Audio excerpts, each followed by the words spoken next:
Hello नमस्कार, मैं हूं प्रशांत पांडे और आप देखना शुरू कर चुके हैं स्टार्टअप मंत्र। स्टार्टअप मंत्र में हर हफ्ते हम आपके लिए लेकर आते हैं कुछ ऐसी दिग्गजों की कहानी जो आपको इंस्पायर भी करते हैं, आपकी इंफॉर्मेशन भी बढ़ाते हैं, खासतौर पे उन यंग एंटरप्रेन्योर्स की जो स्टार्टअप की दुनिया में अपना मुकाम बनाना चाहते हैं या जो स्टार्टअप को लेकर कुछ तैयारी में हैं और उन्हें कोई आइडिया नहीं है कि वो अपनी दुनिया स्टार्टअप वर्ल्ड में किस तरह से बना सकते हैं और आगे बढ़ा सकते हैं। तो बनाने संवारने की इसी कहानी की कड़ी में आज हम बात कर रहे हैं फूड बिजनेसेस की। जी हाँ, रेस्टोरेंट, फूड बिजनेस सब बड़ा ही एक्साइटिंग स्टार्टअप वर्ल्ड है ये। और इसी कड़ी में आज हम खास बातचीत के लिए पहुंचे हुए हैं बेहद ही खास मेहमान के पास। तो सीधा परिचय मैं कराता हूं बिना देरी के। मेरे साथ हैं इस वक्त मेघा दत्वानी जो कि फाउंडर हैं पोको लोको की। मुंबई का एक बहुत ही जाना पहचाना रेस्टोरेंट ब्रांड्स और बड़ी अलग तरीके से काम कर रहा है। मेघा, बहुत बहुत शुक्रिया हमें समय देने के लिए। सबसे पहले तो ये बताइए कि इसकी शुरुआत कहाँ से हुई और क्या सोच थी, क्योंकि आज तो स्टार्टअप वर्ल्ड में बहुत सारी इंफॉर्मेशन है, लेकिन आपने जब शुरुआत की थी तब किस तरह से आपने इसे आगे बढ़ाया? धन्यवाद, शुक्रिया मुझे ये शो पे बुलाने के लिए। तो मैं जब बहुत ही छोटी थी, मेरी पूरी परिवार यही बिज़नेस में है। उनके रेस्टोरेंट्स, छोटे होटल रह चुके हैं मुंबई में। तो मैं ये बचपन से ही देखते आ रही हूँ। मैं उनके किचन में, जब मेरे 9th और 10th की छुट्टियाँ होती थी तब जाके उनके किचन में काम करती थी। मतलब मुझे बहुत दिलचस्पी थी ये काम में। फिर मैंने अपनी पढ़ाई भी होटल मैनेजमेंट में ही की है, एकोल होटेलियर से, जो लवासा में एक कॉलेज था। मैंने 2 साल इधर और उधर फिर स्विट्ज़रलैंड का उनका मेन कॉलेज है, वहाँ भी किया हुआ है। उसके बाद मैंने एक बहुत अच्छे रेस्टोरेंट चेन में काम किया था जिसका नाम मामा गोटो था। तो उनका मेन ऑफिस दिल्ली में था। उनके बहुत रेस्टोरेंट्स हैं, अभी 3-4 और ब्रांड है, और टोटली उनके ऑलमोस्ट 50 रेस्टोरेंट हैं। तो मैंने वो सेटअप में काम किया हुआ है। उसके बाद मैंने बॉस्टन गई थी, मैंने अपना MBA वहाँ से किया फाइनेंस में। तो मैंने वो भी एंगल बिजनेस का सीखा, क्योंकि जब मैं काम करी थी मुझे रियलाइज़ हुआ कि फाइनेंस का नॉलेज कोई भी बिज़नेस में बहुत ही ज़रूरी है आगे लेके जाने के लिए। फिर मैं 25 की उम्र में मैं वापस आई। मैंने ये रेस्टोरेंट चालू किया, पोको लोको। 2019 में चालू किया मैंने ये रेस्टोरेंट। तो तभी तो क्योंकि एक लाइसेंसिंग बहुत बड़ा चीज़ होता है ये इंडस्ट्री का, तो उसमें मुझे थोड़ी बहुत मदद मिल गई मेरी फैमिली की वजह से। वरना तो वो बहुत ही कन्फ्यूज़न होता है कोई भी नए एंटरप्रेन्योर के लिए, क्योंकि बहुत सारे लाइसेंसेस होते हैं ये बिज़नेस में। फिर वो सेटअप रेस्टोरेंट करके कैपिटल भी बहुत ज़्यादा जाता है इसमें। तो वो सेटअप करके फिर 2020 में कोविड आ गया। फिर हमें रेस्टोरेंट बंद करना पड़ा। फिर हमें शिफ्ट करना पड़ा उसके बाद। तो हम यहाँ पे 2020 के अंत में आए और तब से हम यहीं पे हैं, और तब से सब अच्छा चल रहा है।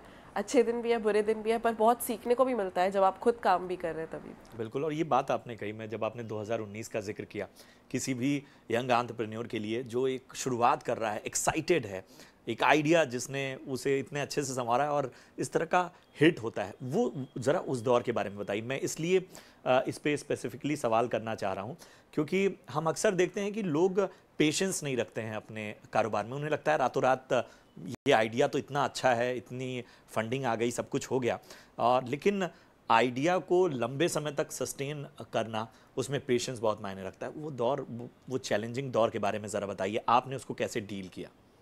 तो जब मैंने स्टार्ट किया तो हमें लाइसेंसिंग ये सब, जैसे मैंने आपको बताया, उसमें ही 8 महीने लग गए थे। मुझे क्या लगा था, जहाँ तक मुझे नॉलेज था, जहाँ मैंने फैमिली देखा था, 3 महीने में रेस्टोरेंट चालू हो जाता है, हम सब तैयारी करते हो जाता है। पर जो जगह मैंने ली थी वहाँ पे लाइसेंस नहीं था, तो वो लाने में तक हमें टाइम लग गया था। तो वो भी एक तरह का पेशेंस टेस्ट था। फिर जब हमने स्टार्ट किया, फिर क्योंकि ये कुजीन तब बहुत नया था, मैक्सिकन स्पेनिश, वहाँ पे इससे पहले एक ही रेस्टोरेंट रह चुका था जो 5 स्टार में था और बंद हो चुका था।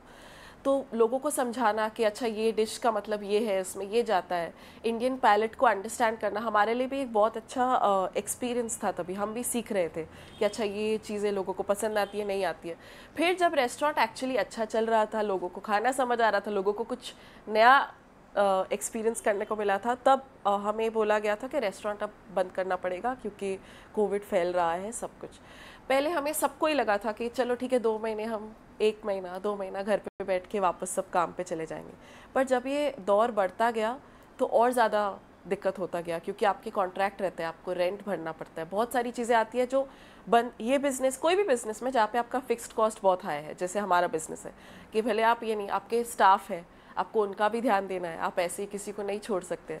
तो वो सब चीज़ें तभी नई नई बिज़नेस में बहुत चैलेंजिंग थी, क्योंकि ऑलरेडी हम लोग काफ़ी कैपिटल डाल चुके थे। उसके बाद ये सब खर्चे उठाना, जबकि बिज़नेस हमने सिर्फ 5 महीने चलाया था, वो एक बहुत कठिन दौर था। तो वहाँ वो जो बिल्डिंग में मेरी रेस्टोरेंट थी, उसका फिर एक और इशू हो गया कि उनका स्लैब गिर गया, तो वो ड्यूरिंग बंद बंद पड़े ऐसे हो गया था। तो उसकी चैलेंजेस, कोर्ट की चैलेंजेस, बहुत कुछ देखा है तभी मैंने, बहुत मतलब तभी मैं 26 की थी, तो वो उम्र में मैंने बहुत कुछ ऐसे देख लिया चैलेंजेस जो नहीं सोचते आप कि आप पहले ही बिजनेस में फेस करेंगे। पर मुझे ये कॉन्सेप्ट पे बहुत भरोसा था और मुझे अपने आप पे भरोसा था, मेरी फैमिली ने भी मुझे बहुत सपोर्ट किया। तो वो मैंने सोचा कि क्यों ना इसको एक और मौका दी। एक टाइम पे तो सोचा था कि क्योंकि मैं आ रही थी बॉस्टन से, मेरे पास बहुत अच्छा जॉब था, वो सब छोड़ के मैं आई थी कि मुझे कुछ अपना करना है। तो तभी आपके माइंड में बहुत ख्याल आते ना कि आप शायद वापस वहीं पे रह जाते तो अच्छा होता, या ये छोड़ देते। पर फिर थोड़े टाइम बाद हौसला वापस जमा किया और सोचा कि करते हैं वापस, क्योंकि लोगों को कॉन्सेप्ट तो अच्छा लग रहा था, शायद समय तब ठीक नहीं था। बिल्कुल, जी हाँ। एक चीज़ हमेशा याद रखिए कि आपको किसी भी कारोबार में, और ख़ासतौर पे हमने जब इस पूरी एक्सपीरियंस को आप तक हम लेकर आए हैं, तो उसमें एक चीज़ हमेशा याद रखिए, पेशेंस, धैर्य हर चीज़ में बहुत ज़रूरी है।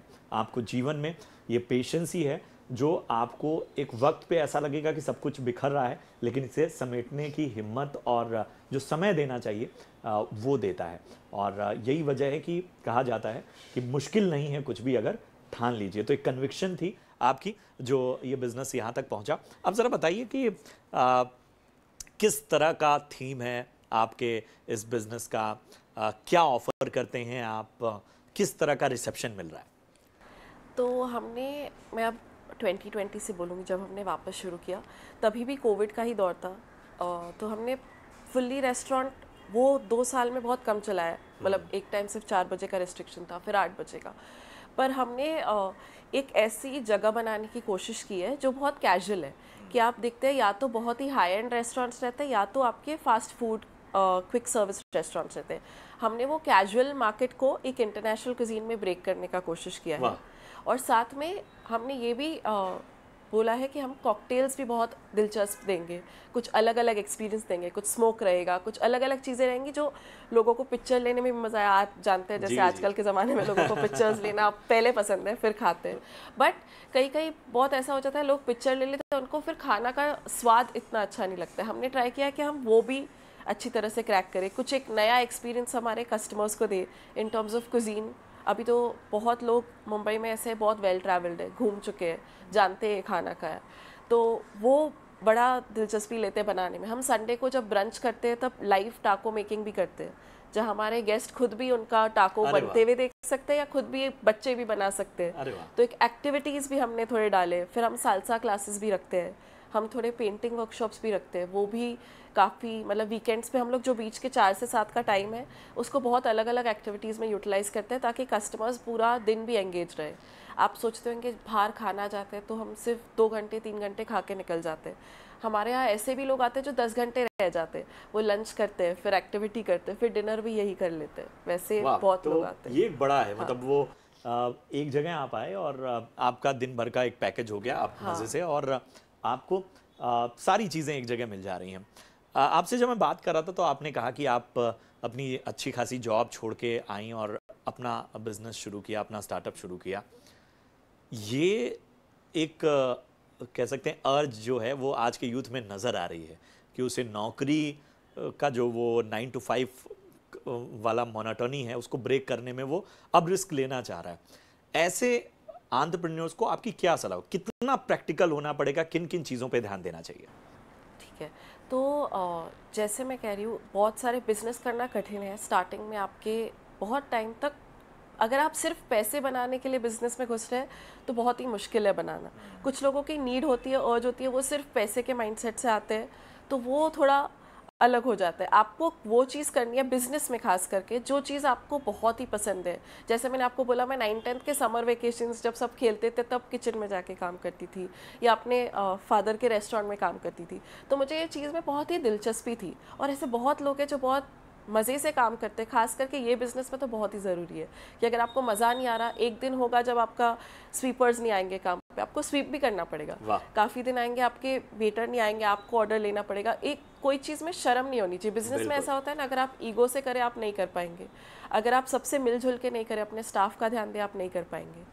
अगर आप मतलब गेस्ट को अच्छे से नहीं समझने की कोशिश, क्योंकि बहुत बार नेगेटिव फीडबैक भी आएगा। आप खुद का बिजनेस कर रहे हैं, आपको तो लगता है आपने सबसे अच्छा प्रोडक्ट बनाया है, सर्विस बनाया, पर काफ़ी बार लोगों को नहीं पसंद आएगा। तो जितना आप सुन के उनके टेस्ट के हिसाब से अडेप्ट करें, वो आपके लिए बहुत फ़ायदेमंद रहेगा।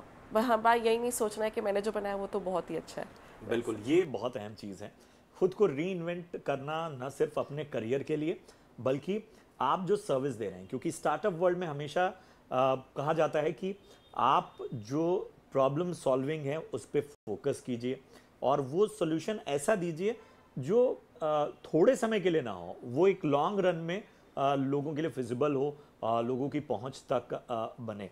अब ये बताइए कि स्टार्टअप वर्ल्ड की मेन कोर चैलेंजेस क्या आप देख रही हैं? क्योंकि एक बात तो आपने बता दी कि लाइसेंसिंग जो है फूड स्टार्टअप्स में वो समझ में आती है, लेकिन ओवरऑल मैं केवल फूड स्टार्टअप की बात नहीं कर रहा हूँ। भारत में स्टार्टअप वर्ल्ड का पूरा इकोसिस्टम बहुत तेज़ी से आगे बढ़ा है, मतलब वो इवॉल्विंग स्टेज से भी अब धीरे धीरे आगे बढ़ रहा है। तो क्या कोर चैलेंजेस हैं जो आप समझ रही हैं कि ये मौजूद हैं फिलहाल?